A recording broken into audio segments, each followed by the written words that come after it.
Suelos que Producen, el podcast de Raúl Zapata. El espacio donde la ciencia del suelo se convierte en el mejor aliado de tu cosecha. Sígueme. ¿La ciencia del suelo es la pedología o la ciencia del suelo es la edafología? O pedología y o edafología son palabras sinónimas. Ese es el tema de la charla que le tengo para hoy. La teoría del conocimiento, la epistemología, dice que el acto de conocer requiere una relación entre el sujeto y el objeto.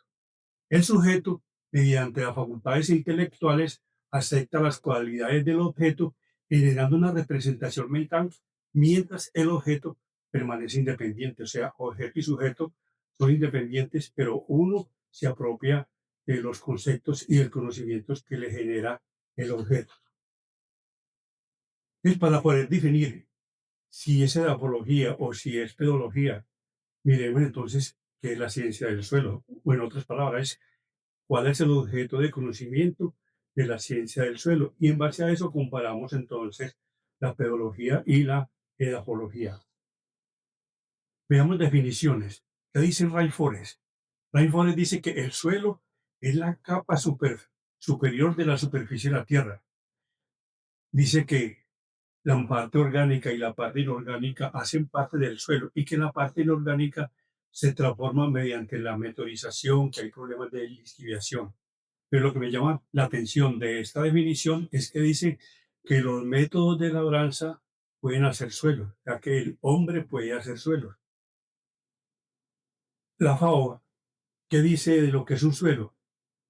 Dice, el suelo está compuesto por minerales, materia orgánica, que es una capa muy delgada en la superficie de la tierra, que sirve de soporte a las plantas y que los animales y la materia y los vegetales que se descomponen hacen parte entonces del suelo, o sea que se incorpora al suelo. Quiere decir entonces que el proceso de transformación de la materia orgánica se incorpora al suelo y ya esté formado. Los sistemas de clasificaciones, que son los que deberían tener muy claro cuál es el objeto que clasifica. Es las taxonomías, en este caso la WRB, que dice que es un suelo, dice que es un cuerpo natural. Bueno, ya está definiendo el objeto.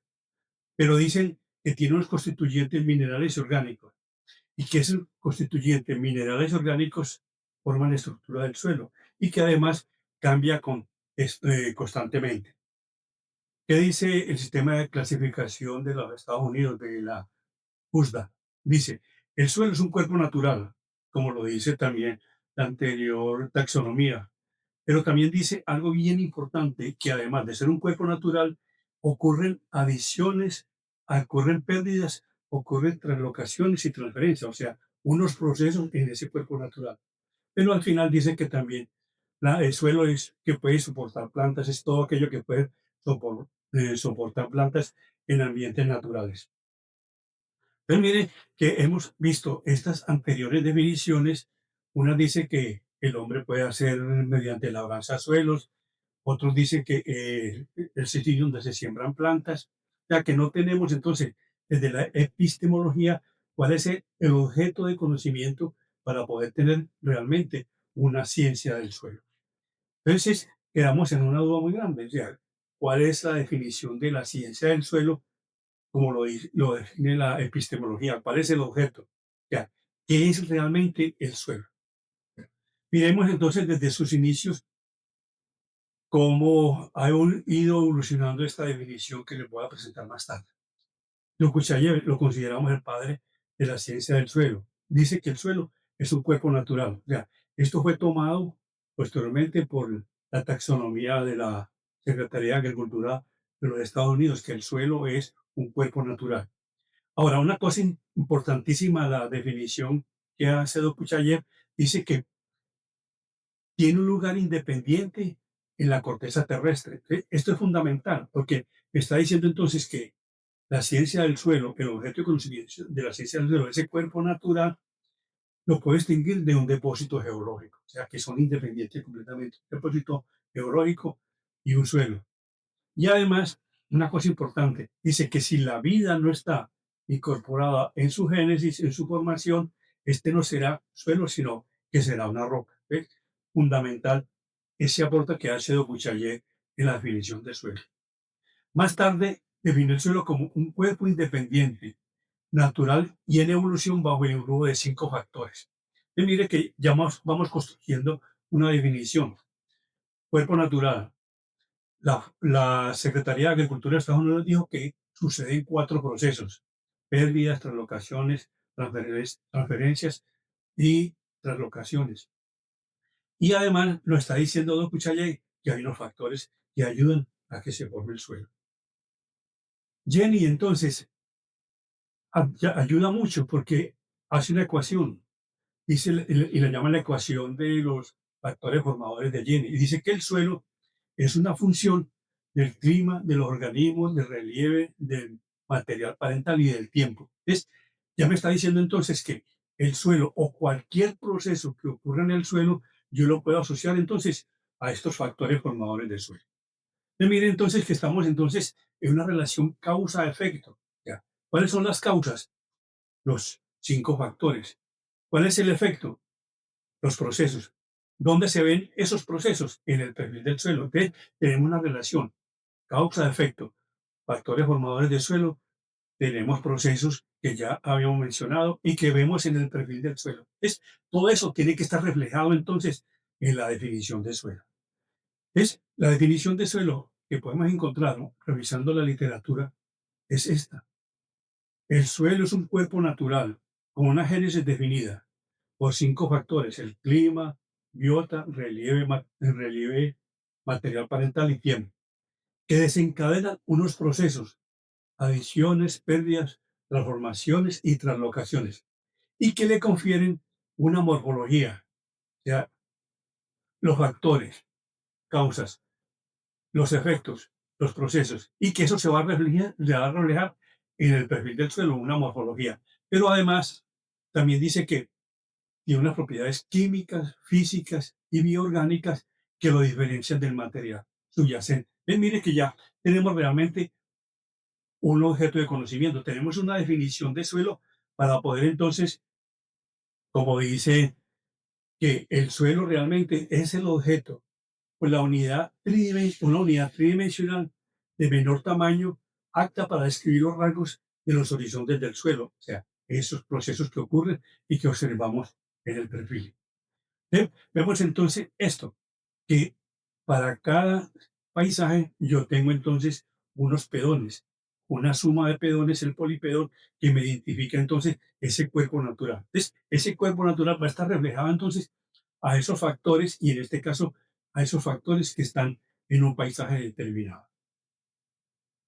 Es reconocer el suelo como un cuerpo natural con sus leyes de organización, es lo que hace que se tenga entonces una verdadera ciencia del suelo. O sea, ¿de la apología o pedología? No, vamos a mirar entonces cuál es la que reconoce como cuerpo natural el pedón, para poder entonces teorizar, hacer leyes, inclusive convocar a otras ciencias para que ayuden a entender ese cuerpo natural, ese objeto, que es lo que hacemos cuando invitamos a la química, invitamos a la física, invitamos a la biología, para que nos ayude a entender y hacer claridad sobre ese objeto de conocimiento, y ya sabemos que lo estamos denominando por la definición como el pedón.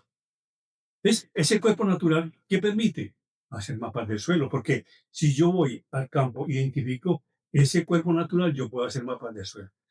Aquí es muy importante entonces, porque la gente confunde, dice que pedología es cuando yo hago mapas de suelo. No, sencillamente la, el mapa de suelo es el resultado de yo identificar ese cuerpo natural.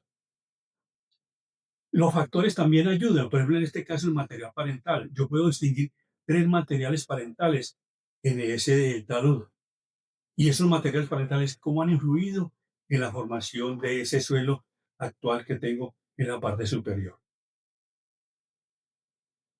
Es muy normal que se deje 4 factores constantes, y se mide cómo actúa el factor que estoy variando. En este caso, estoy variando entonces es el relieve. Esto lo llamamos una toposecuencia.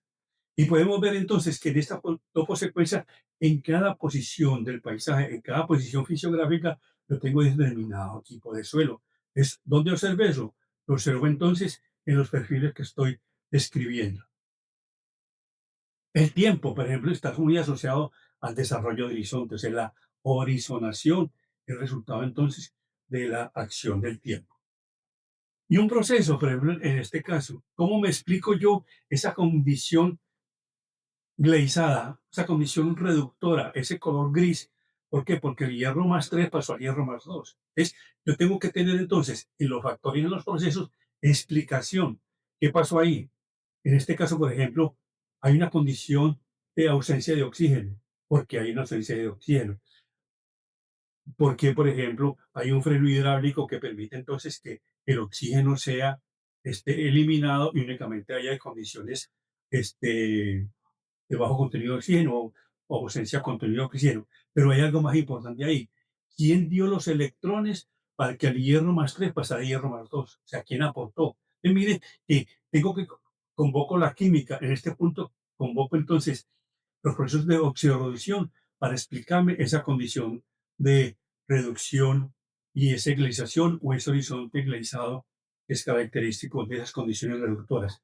Entonces, no necesariamente yo tengo que tener no tengo que tener oxígeno, sino que también al no tener oxígeno, también tengo que tener quien aportó los electrones. Entonces, mire que ahí es donde dice, convoco a la química para que me ayude a entender ese proceso de globalización que se dio. Ahora, eso realmente se ha hecho muy sencillo de entender. ¿Por qué?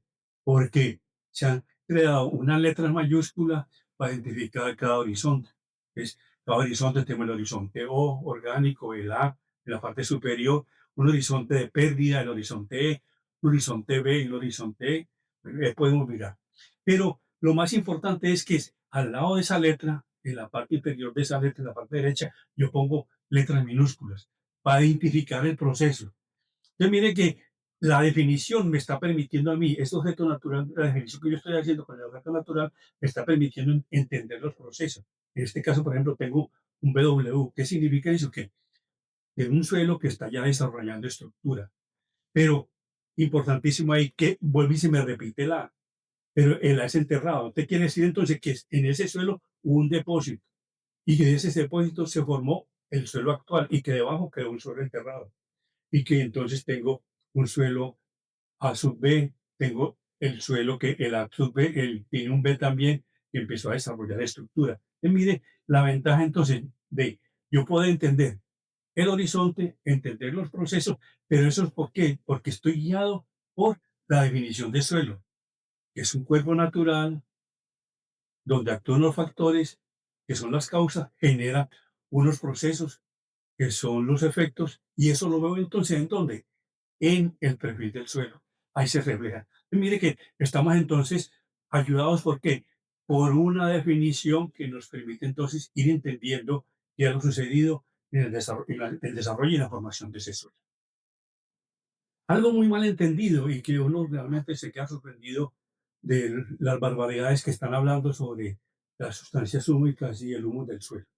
Miren que la misma ecuación de Jenny me permite a mí definir entonces que el humus no, no ocurre en el intestino de una lombriz. El humus ocurre en un proceso de génesis de suelo, de formación de suelo.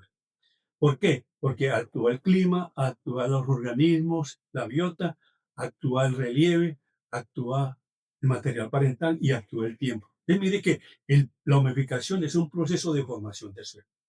¿Qué es lo que pasa cuando la materia orgánica cae al suelo? Cuando la materia orgánica cae al suelo, agarra pues dos vías.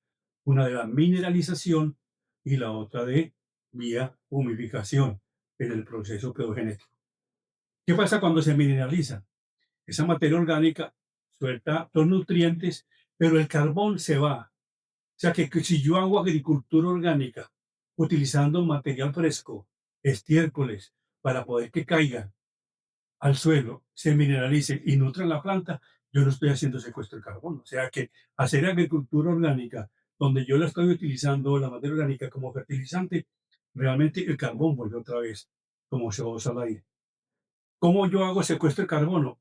Una materia orgánica muy estable que yo aplico al suelo y no se mineralice, sino que vaya todo hacia la humificación. Y esa humificación está guiada entonces por los 5 factores formadores del suelo. Entonces, el total de la materia orgánica del suelo se puede dividir en dos. La primera es la que yo ya le mencioné, es esa materia orgánica que yo identifico las proteínas, identifico los aminoácidos, o sea, la agricultura orgánica me ayuda a entender, la química orgánica me ayuda a entender entonces esa, esa materia orgánica que estoy aplicando al suelo. Es completamente fresca, identifico las partes leñosas, que identifico el material, pero además identifico también desde la química orgánica qué compuestos estoy llegando al suelo. La segundo grupo es una materia orgánica estabilizada que se forma en el suelo por procesos que no mediados por la vida, son procesos pedogenéticos, ahí no tiene que ver nada una lombriz, sencillamente es la materia orgánica que se está humificando en el proceso de humificación en el suelo. El proceso de humificación produce una mezcla de sustancias que tienen una alta resistencia al posterior ataque microbiano, o sea que la materia orgánica que se va humificando al suelo no es adaptable por los microorganismos, por lo estable y por lo complicado de su estructura orgánica. Además, tiene una composición química que no se parece nada a la materia orgánica fresca que se aplicó al suelo y que no fue mineralizada. Por ejemplo, esos anillos que van quedando de las ligninas que van quedando en el suelo y que y no son atacados por la materia orgánica. Entonces, la definición de sustancia súmica no implica un grupo particular de compuestos orgánicos de relativa masa molecular o relativa actividad química. Esencialmente un grupo muy disímil de compuestos orgánicos de naturaleza refractaria. Stevenson, uno de los estudiosos, ahí Stevenson, tiene un libro, La química de la materia orgánica del suelo, excelente, y hace que me parece a mí formidable esta explicación. Él hace la siguiente analogía. Dice que la materia orgánica es un mazo de cartas y cada carta tiene un pedazo de materia orgánica que hay en el suelo que no fue atacado por microorganismos, pero que puede reaccionar en el suelo. Reacciona en el suelo, él hace la relación de que baraja el mazo con cada pedazo de materia orgánica y, por ejemplo, en este caso, me quedó organizado en 1, 2, 3, 4 esas manos. Pero vuelvo y barajo, y entonces la materia orgánica ya va a cambiar. Ya se llama el 2, 3, 1, 4. Entonces mire que dependiendo de las condiciones de pedogénesis, yo tengo distintos tipos de materia orgánica en el suelo. Es decir que yo tengo una estructura orgánica, química de la materia orgánica del suelo. Eso depende entonces de quién hizo la extracción, cómo la hizo, en qué suelo encontró la materia orgánica. O sea, prácticamente uno dice, esa estructura molecular es de fulano de tal. Ahora, hay otro que hizo y es tan válida como la que lo hizo otro que también tiene una estructura. O sea, ya prácticamente la gente dejó, todos los químicos orgánicos dejaron de la materia orgánica, dejaron de trabajar en eso porque cada uno tenía una materia orgánica. Entonces decía, bueno, ¿cuál es? Tenemos ahí entonces que el ácido fúlvico, el ácido húmico y la humina pues tienen estructuras moleculares distintas y cómo con el tiempo van cambiando entonces el color, van cambiando su composición elemental, van cambiando su cantidad de grupos orgánicos que van mirando, va cambiando el peso molecular, una cantidad de propiedades que van sucediendo con el tiempo. Bueno, entonces, ¿a dónde hemos llegado? A una confusión grandísima que no entendemos entonces cómo es posible que estemos hablando entonces de ácidos húmicos como si fuera una sustancia, un ácido orgánico definido. Huminas, ácidos húmicos y ácido fúlvico son definiciones operativas. Sencillamente, ¿qué es? Yo al suelo, o inclusive a una leonardita, le echo una solución alcalina, agito, dejo sedimentar, lo que queda en la fase sólida lo llamo las huminas, así se llama. Lo que queda en solución lo llaman las sustancias húmicas. Si le echo ácido, lo llaman ácido húmico si se precipita. Y lo que queda en solución lo llamo ácido púlvico. Entonces mire que son apodos, son sobrenombres que se le pusieron a un proceso. Por eso digo yo de que esos nombres son definiciones operativas. ¿Ves? A uno le llama la atención que la gente cree que el ácido súmico es como el ácido acético, o sea, tiene la estructura del ácido acético. Entonces, como en química orgánica, alico, cuando le echo una base se forma ato. Si acético le pongo una base, se forma entonces acetato. Entonces la gente ahora dice, yo al ácido súmico le pongo una base y pongo entonces humato de calcio, humato no, eso no tiene nada. Mire que la composición elemental es muy distinta. Además, tienen grupos ácidos, pero también tienen grupos fenólicos. Y vimos entonces que es una molécula muy compleja, no tan simple como un ácido alifático, que podemos decir. Entonces, esas son las conjunciones que me llaman la atención de lo que veo entonces en, que está publicándose. Mira esta foto tan hermosa. Yo tengo el río Caroní que no tiene, no pasó por un lumbricero, sino que pasó por el suelo donde fue aportada sustancias húmicas y le dio ese color negro, las sustancias húmicas al suelo, y que se une con el río Orinoco. Y ahí es la evidencia entonces de cómo esos ríos negros lo que traen son sustancias húmicas en medio acuoso.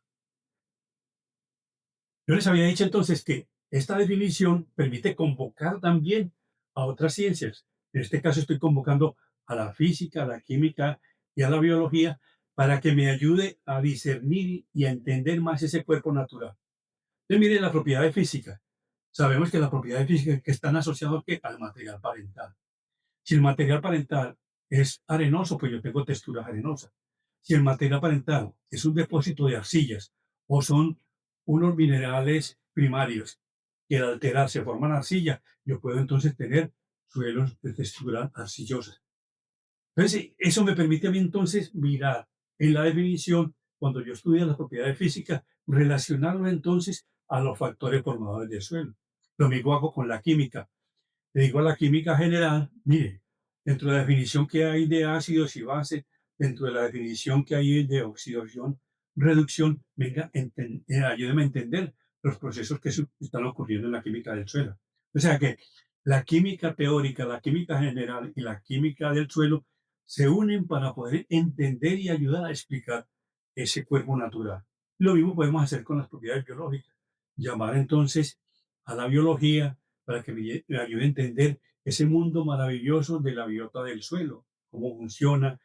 Por ejemplo, una de las cosas importantes es que ocurre mucho con la fertilización orgánica. Aplican materia orgánica fresca al suelo. Al aplicar la materia orgánica fresca al suelo, los microorganismos del suelo empiezan a respirar. Y al respirar, acaba con el oxígeno del suelo. ¿Qué pasa con el oxígeno del suelo? Hay unas condiciones de reducción. Y ahí, ¿quién sufre? La planta, porque entra en amnosia. Y mire cómo entonces esa definición, convocando la química, convocando la física y convocando a la biología, me ayuda a entender esa ciencia del suelo. Mira otra cosa importante con la definición. Vamos a ver, en este caso, el clima, el relieve y la morfología, cómo me ayuda a entender estas condiciones de desarrollo de este cultivo, de este cultivo de aguacates.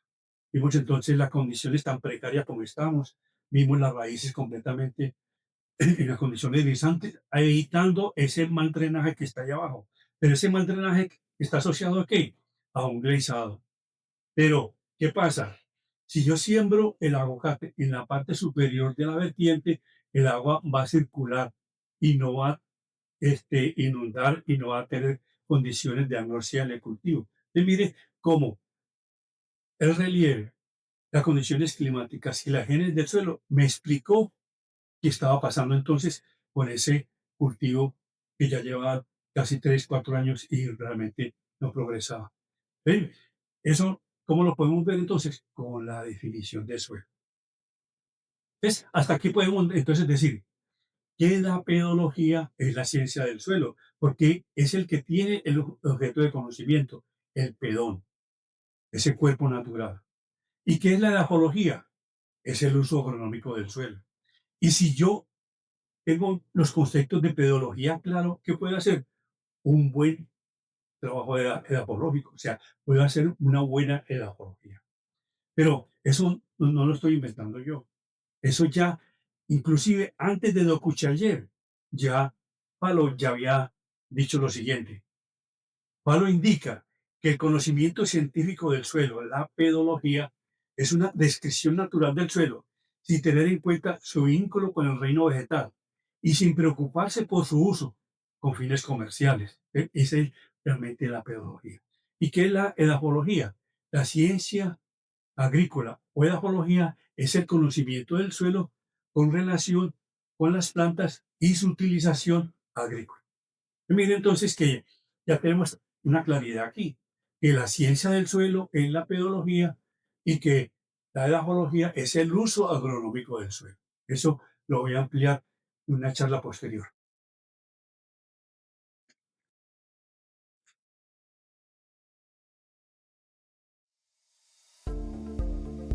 Raúl Zapata Hernández es químico, PhD en Ciencia del Suelo. Durante décadas ha dedicado su vida al estudio de la química del suelo, la fertilidad, la acidez, las arcillas y los procesos que determinan la productividad agrícola y la conservación del suelo. Su trabajo conecta la ciencia con el campo para ayudar a tomar mejores decisiones sobre el manejo del suelo. Para conocer más de tu suelo, sígueme en redes y suscríbete